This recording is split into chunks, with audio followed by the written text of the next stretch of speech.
Let's get the latest analysis of the situation on the ground in Ukraine. Joining me now is the Defence and Security Analyst, Michael Clark.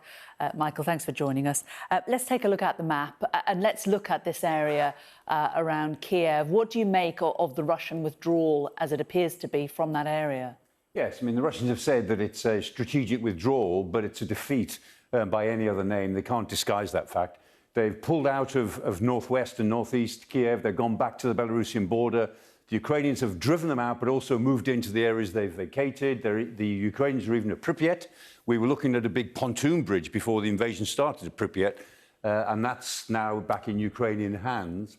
And I was looking earlier on this morning at all of the equipment that had been lost. The latest figures show that the Russians seem to have lost about 3 or 4 times the amount of equipment of the Ukrainians. So they are defeated in Kiev for the time being. That's pretty clear.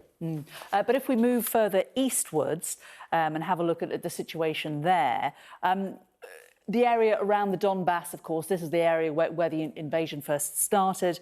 Can we expect Russian forces from the areas we've been talking about to now redeploy down here?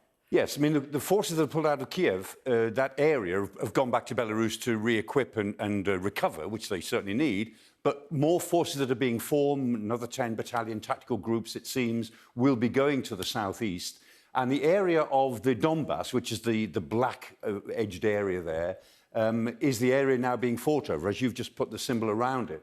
The Russians occupied about a third of that Donbass region before the war. They now occupy about half of it. It looks as if they'll try to take the whole of the Donbass region and consolidate this land bridge through to Crimea. But it'll be pretty tough for them because the best of the Ukrainian forces are down there. They've been dug in for 8 years. They're well dug in. And the weather, I've been looking at the weather this morning in Ukraine. The weather is warming up quite dramatically this week. By the end of the week, it will be around 20 degrees and rain. The ground is getting softer as the spring comes on. And if the Russians think they're going to move their armoured forces around in a quick battle of manoeuvre in the southeast, they'll find that quite difficult because the ground is getting soft. And what about the situation further down near where you are, down there in Odessa? Russian advances still on there and still trying to attack Odessa? Yes, the Russians have hit a number of targets around Odessa, mainly oil storage facilities. That's a sensible military objective because the oil storage around Odessa, a very important port, was feeding Ukrainian armies, Ukrainian forces elsewhere. So to try and block off the oil storage and oil supply makes perfect military sense.